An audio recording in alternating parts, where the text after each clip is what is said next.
AITA for calling the police on my fiance. Last night my male 35, fiance, female 38, left in the evening to give a friend's son a ride back to his home. She implied she'd be home before 9. She left at around 7:45. 10:15 rolled around and she still wasn't home. I texted and she apologized to me, saying that her friend's son was actually in the next town over, maybe 30 minutes away, and she was coming home now. 11:45 rolled around and she still hadn't come home, so I called her to no answer, texted her to no response. I was getting very upset. 12:30 rolled around and still no response and no answer to my phone calls. I was extremely angry. 1:30 rolled around and my anger had completely transformed into worry. Not answering my calls and texts not read. Around 1:45 I called the police. I have always heard that the first 24 hours of someone being missing is the most important, so I didn't want to delay. I asked them to let me know if there had been any traffic accidents involving her car, and the operator told me that they would put out the word and send some cops to check along the route she would travel. I called all the hospitals in the area to check if she had been checked in, and I waited outside watching the road for her car for 3 hours, partially because I didn't want the kids to hear me on the phone with hospitals, and secondly because I was sick with worry. At 7 a.m. she came home. She apologized for being out and said she had no excuse. She was driving home and felt tired, like she was falling asleep at the wheel, so she pulled over to the side of the road to sleep. When she did that, she found that her brand new phone had stopped working.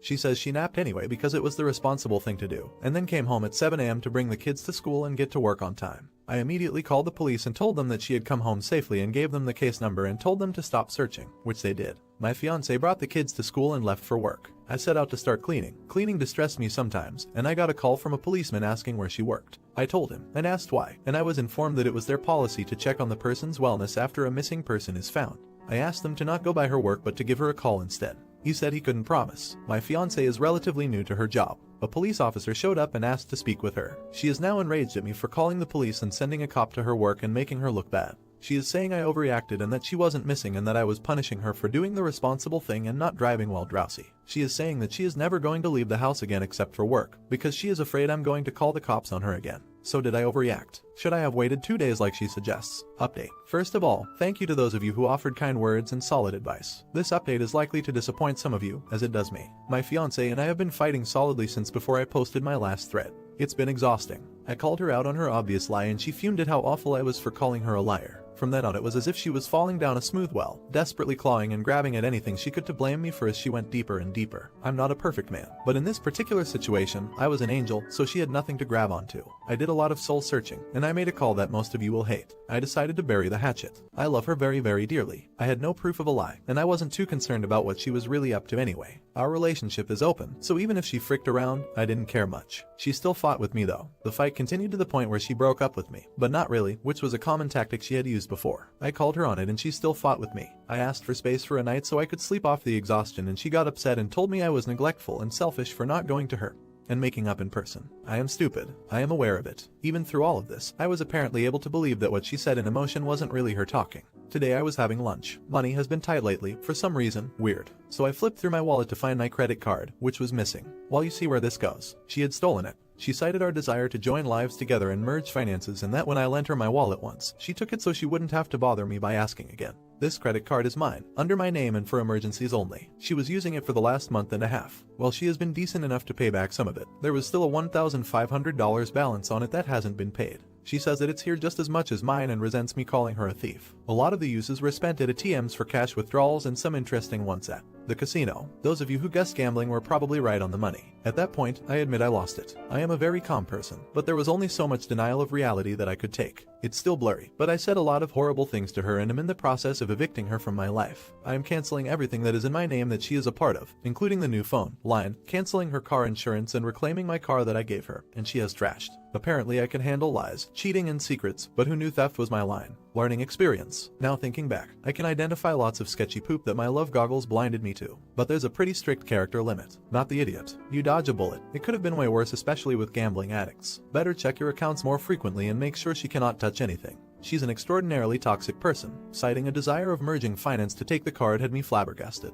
Like, this is not how teamwork works. Not the idiot. Glad you have some sort of closure, bud, and an outcome that gives you a fresh start and move on to better things. Her carrying on after you buried the hatchet proved her toxicity, and that would have been no good for you going forward. I wish you all the best. Now, for the next story. AITA for refusing to invite my fiance's ex to our wedding. So my fiance and I were working on the list of people that we are inviting to our wedding next year, and he wants to invite one of his ex-girlfriends, who he is still friends with. I am not down with that. I said I don't want to get married in front of the girl who was his GF before me and with whom he had his longest relationship. They were together for 6 years. We have been together for 1. I have met the girl a couple of times. We are civil and I know she is engaged, so this is not about jealousy. The idea just feels really weird and uncomfortable to me. He said that she is part of his friend group and he cannot invite all of their friends and leave her out. He said that she is a part of his life as his friend before and after she was his girlfriend.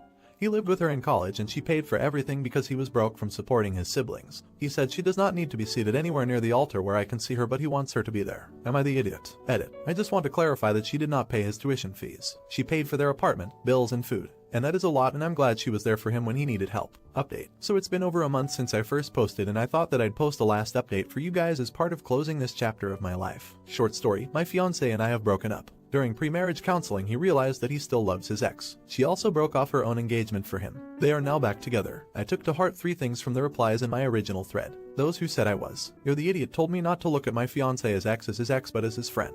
Those who said I was. Not the idiot advised that I should talk to my fiancé about my insecurities. Some suggested pre-marriage counseling. So I swallowed my pride and told my then fiancé that his ex is welcome in our wedding because she is his friend.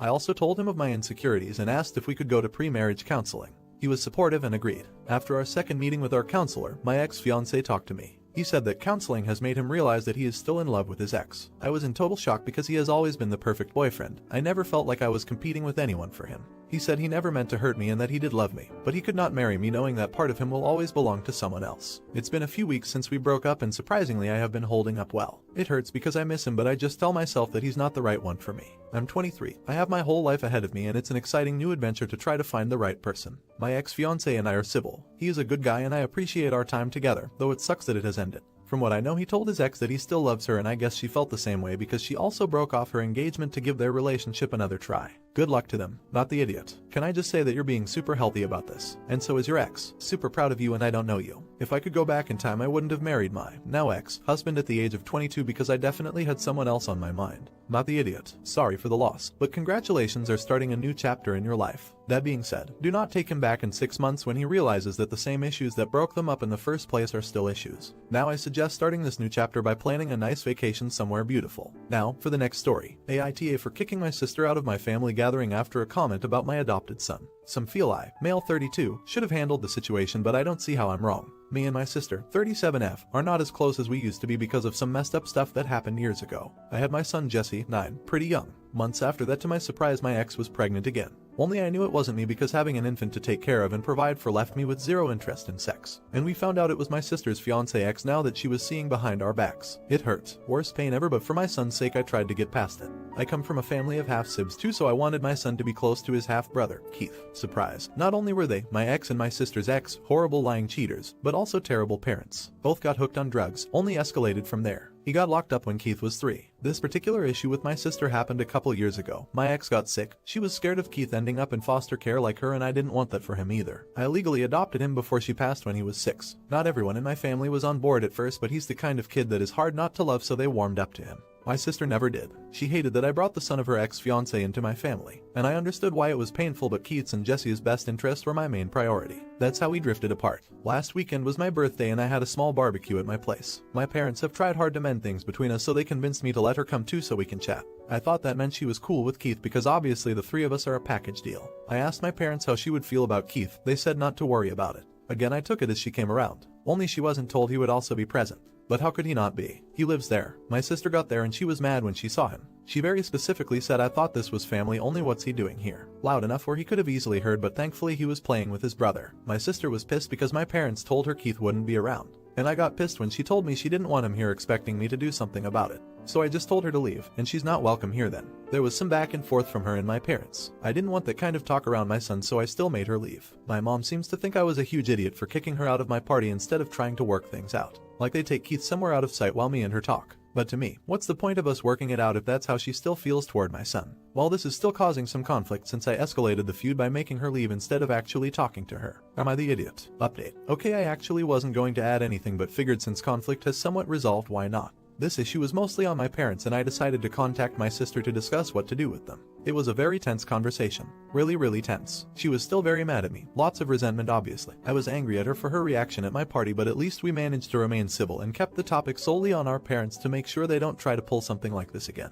We agreed neither of us will be in each other's lives, her issues with Keith and me not wanting to exclude him as he's a big part of my life, and agreed that we both needed to speak to them together to get that point across. When we met up with them, we told them they're gonna have to accept that this is how it's going to be. Do holidays and celebrations like we've done them before, separate, one of us not attending, or showing up after the other has left. And they are not allowed to push us into talking, ambush us the way they did again, or that'll result in losing us both permanently. In the end, they seem to have got it. At least they apologized, and that was that. My sister and I went our separate ways. Does it absolutely suck? Yes, but that's where life's taken us. At least now neither of us have to worry too much if we're going to get tricked into a meeting again, at least I hope not. Oh, one thing I wanted to address, my son. I did see a few comments concerned if Keith heard what she said or not, or maybe he pretended not to. I kinda hope that he just didn't, since I didn't see a reaction, but thanks for pointing that out. In case he did, I didn't want him internalizing that. Unfortunately, yes, he did hear. We had a whole conversation several nights ago alone. He didn't want to admit at first he heard her, but you can tell from the kids. This heavy stuff never gets easy explaining to a kid. Best I could say was she was just angry, and angry people sometimes say mean things for no reason.